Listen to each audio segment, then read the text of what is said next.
في الفيديو ده هنتكلم عن مواقع الذكاء الاصطناعي. في الزمن اللي احنا فيه شفنا تطور كبير جدا في تكنولوجيا الذكاء الاصطناعي، وبنستخدمها في مجالات كتيرة زي الطب والتجارة والتعليم والترفيه ومجالات تانية كتير. ونقدر نستخدم الذكاء الاصطناعي ان هو يساعدنا في تحسين حياتنا ويوفر لنا حلول ذكية للمشاكل اللي بنقابلها في حياتنا اليومية. ففي الفيديو ده هقولك على 5 مواقع ذكاء اصطناعي هيساعدونا جدا في حياتنا وهيوفروا علينا وقت كبير جدا. يلا نبدأ. اول موقع معانا في الفيديو هو الغني عن التعريف شات جي بي تي. اول ما نفتح جوجل هنكتب في السيرش شات جي بي تي، بعد كده هندوس انتر وهنخش على اول لينك اللي اسمه اوبن اي اي شات جي بي تي. بعد كده هندوس على تراي شات جي بي تي. ده شكل الشات جي بي تي. لو لسه مش عارف تشغل الشات جي بي تي عشان معذور في بعض البلاد، هحط لك لينك الفيديو في الديسكربشن تحت، كنت منزله على القناه بيعرفك ازاي تشغل الشات جي بي تي. اول حاجه لما نفتح الشات جي بي تي، الشات جي بي تي عباره عن ايه؟ عباره عن شات بوت. احنا بنكتب اي سؤال احنا مش عارفينه مثلا، او اي امر احنا عايزينه بنكتبه للموقع ده وهو بيعمله لنا. بعد كده بكتب هنا اي سؤال انا عايزه او اي مقال انا عايزه. انا مثلا مطلوب مني اعمل مقال عن حاجه معينه، هكتب المقال اللي انا عايزه هنا وهو هيكتب لي الاجابه. فانا مثلا هكتب له ان هو يعمل لي مقال عن فوائد الخضار، فهكتب له بالانجليزي يعمل لي مقال عن فوائد الخضار. لما كتبت المقال اللي انا عايزه اهو، هدوس على انتر وهو هيكتب لي الاجابه، وخلاص كده يعمل لي الاجابه اهو، وخلاص كتب لي الاجابه اللي انا عايزها اهي. وتقدر تساله اي سؤال انت عايزه بنفس الطريقه دي، شغال عربي وانجليزي عادي. وده كان اول موقع معانا النهارده. تاني موقع معانا النهارده هو ميد جورني. اول ما نخش على جوجل هنكتب ميد جورني، بعد كده هندوس انتر وهنخش على الموقع ده موقع ميد جورني. لو انت مش عامل اكونت فهتدوس على ساين انه تعمل اكونت عادي جدا. بعد كده هيدخلك على شانل ديسكورد، هيدخلك على الشانل بتاعت الديسكورد دي.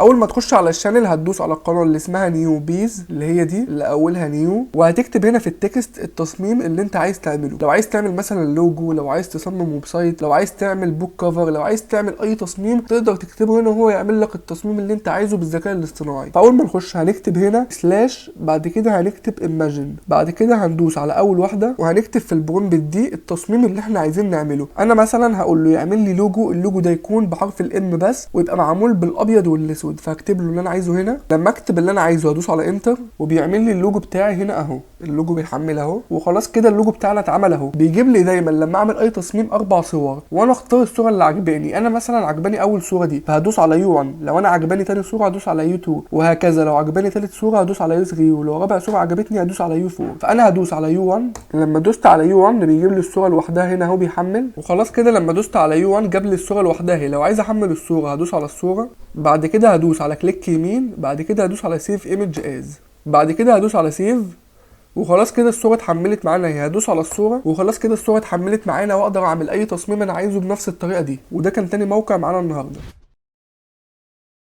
ايه بقى تالت موقع معانا النهارده؟ تالت موقع معانا اسمه هوت بوت. هنيجي هنا في جوجل ونكتب هوت بوت، بعد كده هندوس انتر وهنخش على اول لينك اللي مكتوب عليه هوت بوت. ده شكل الموقع اللي معانا النهارده. الموقع ده اقدر اعمل فيه حاجات كتير جدا، زي مثلا لو عايز اشيل خلفيه صوره اقدر اشيلها من هنا، ولو عايز الون صوره ابيض واسود، ودي اهم حاجه في الموقع. لو عندي صوره ابيض واسود وعايز اخليها الوان هدوس على كلرايزد اولد فوتوز هنا والون اي صوره انا عايزها. ولو في عندي صور قديمه مش واضحه اقدر اعمل لها ريستور من هنا، اجيب الصوره القديمه واحطها واخلي الصوره يتعمل لها ريستور زي كده. ولو في حاجه مش عجباني في الصوره اقدر اشيلها من ريموف اوبجكتس هنا. فمثلا احنا عايزين نخلي صوره ابيض واسود الوان، فهندوس على كلرايز اولد فوتوز وهنكتب هنا بلاك اند وايت فوتوز عشان نجيب صوره ابيض واسود.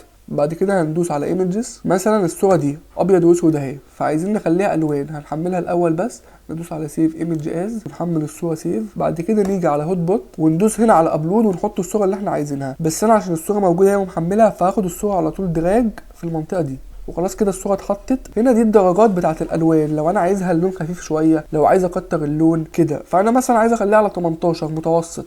بعد كده ادوس على كلرايز، خلاص الصوره بتتلون اهي، وخلاص كده الصوره اتلونت اهي. لو عايز احمل الصوره هدوس على الصوره بس، وخلاص كده الصوره اتحملت اهي. هدوس هنا، ده شكل الصوره بقت ملونه اهي لما كانت ابيض واسود. وده كان تالت موقع معانا النهارده. رابع موقع معانا النهارده اسمه ريموف باك جراوند. هاجي هنا في السيرش واكتب ريموف باك جراوند. لما اكتب ريموف باك جراوند جاب لي المواقع دي. هخش على اول موقع اللي اسمه ريموف باك جراوند، هخش على اول لينك ده شكل الموقع بتاع النهارده. الموقع ده اقدر اشيل منه خلفيه اي صوره بضغطه زرار واحده بس. كل اللي هعمله هعمل ابلود للصوره وهيشيل لي الخلفيه على طول. فهدوس على ابلود ايمج وهختار الصوره اللي انا عايزها. انا مثلا عايز اشيل الخلفيه بتاعت الصوره دي، فهدوس على الصوره دي وبيعمل لها ابلود اهو، وبيشيل الخلفيه بتاعت الصوره اهي. وخلاص كده الخلفيه بتاعت الصوره اتشالت اهي. لو عايز اعمل اديت على الصوره هدوس على اديت، ولو عايز احط خلفيه جديده من الخلفيات دي هدوس على اي خلفيه انا عايزها واحطها، ولو مش عايز احط خلفيات هدوس على علامه الاكس. وخلاص كده الصوره اتشالت الباك جراوند بتاعتها اهي. بعد كده هدوس على داونلود وخلاص كده الصوره اتحملت معانا اهي. هدوس على الصوره، خلاص كده الخلفيه اتشالت اهي. دي الصوره من قبل ما نشيل الخلفيه، ودي الصوره بعد ما شلنا الخلفيه. وتقدر تشيل خلفيه اي صوره انت عايزها بنفس الطريقه دي. وده كان الموقع الرابع اللي معانا النهارده.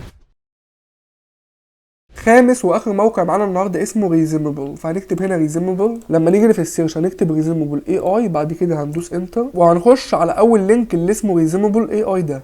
بعد كده هنعمل اكونت. طبعا لو انت مش عامل اكونت دوس على ساين ان واعمل اكونت. دي شكل الداشبورد بتاعت الموقع. طب الموقع ده اقدر اعمل بيه ايه؟ انا هنا هدي للموقع ده كلام او سكريبت وهو هيحول لي الكلام ده لشخص مسموع. يعني مثلا انا هكتب له سكريبت من الشات جي بي تي وهجيب السكريبت هنا وهو هيقرا لي السكريبت ده. بدل ما انا اقراه مثلا اخليه يقرا لي السكريبت ده كله زي فويس اوفر كده. بعد كده هدوس على كرييت وهنكتب هنا التايتل اللي هو العنوان بتاع المشروع اللي هنعمله. هنكتب مثلا احنا كنا قايلين على الخضار، فهنكتب فيجيتابلز. بعد كده هنيجي هنا في الشات جي بي تي ونخليه يكتب المقال اللي احنا عايزينه اللي هو احنا كتبناه قبل كده اللي هو عن الخضار. وخلاص الشات جي بي تي بيكتب المقال اهو. انا مش عايز ده كله دلوقتي، فهاخد كوبي الاول باراجراف بس، هاخد كوبي للكلام ده. بعد كده هعمل كوبي وهاجي هنا في الموقع وفي المكان اللي مكتوب عليه رايت هير هكتب هنا الكلام اللي انا عايزه يتسمع. فهدوس على بيست. هو دلوقتي كاتب ان انا كتبت 300 كلمه، اقدر اكتب لغايه 20000 كلمه. بعد كده هدوس على العلامه دي عشان يشغل لي الصوت. Providing essential vitamins, minerals, and fiber to help maintain optimal health.